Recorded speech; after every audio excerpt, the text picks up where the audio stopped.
Hello, my name is Josephine Lang, and today I'd like to show you how I make a simple healing salve.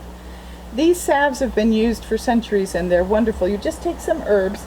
I was thinking of doing a chickweed salve today, and this is the chickweed plant right here. It's a lovely little herbaceous plant.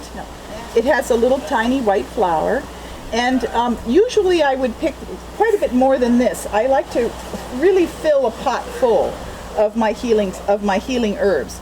And you can go ahead and use these herbs moist. You don't need to dry them first, and you can just put them right in the pot.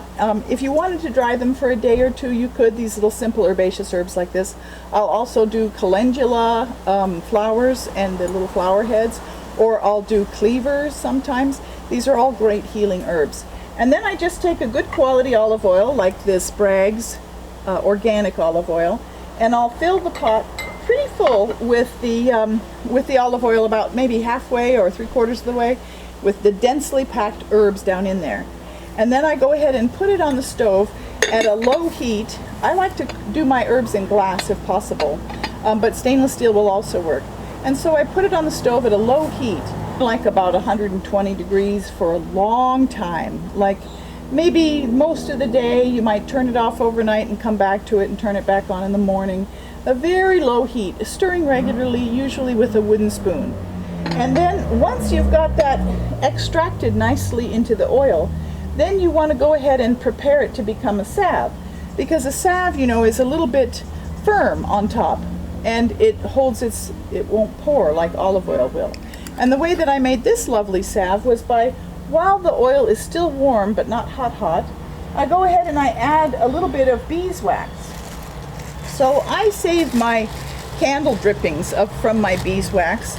So like for instance with a candle like this, you can see how there's these lovely little spires that come off the side, and you can just pull those off and then save them if you like. And then I use that, and I will add just a few little bits at a time until the salve starts to get a little bit thicker. And you can tell by just taking your wooden spoon and just lightly dropping a drop or two on the counter. If it starts to become solid when it cools in just a moment or two, then you're getting close. And depending on how thick you like your salve, you can add more or less beeswax accordingly. Now, I never use paraffin because not only is that a petroleum product, and when the paraffin candles are burning, they give off petroleum vapors in the air. So I don't like to ever burn petroleum candles. I like to use beeswax candles instead.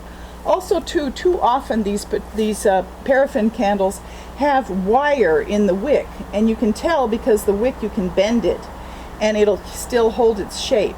And the wire is a metal, and then you're also getting metal vapor in the air. So I prefer to use beeswax with a nice cotton wick, and you can usually tell, you can see at the bottom of the candle if the wick is cotton. But that's an aside. So and then as well, for preservative, I like to use propolis. This is the YS Bee Farm, Echo Bee Farm, 70% propolis. And this is a very thick solution. It's really gummy and gooey, and just a couple of drops in your salve will preserve it very nicely. And so then you just go ahead and decant the salve, the oil, and your beeswax and propolis solution into your little jars that you have clean and waiting. And then they can make very nice gifts as well. I go through it. I use it every night on my skin. I give myself an all-over body massage. I'll rub my arms, I'll rub my face, I do my legs and my feet and my belly, and then I'll pop myself into bed. And it's a lovely way to end the day. So I hope you've enjoyed this little video, and please check out my website if you get a chance. It's www.stepintomagic.com. Thank you so very much for listening, and bye for now.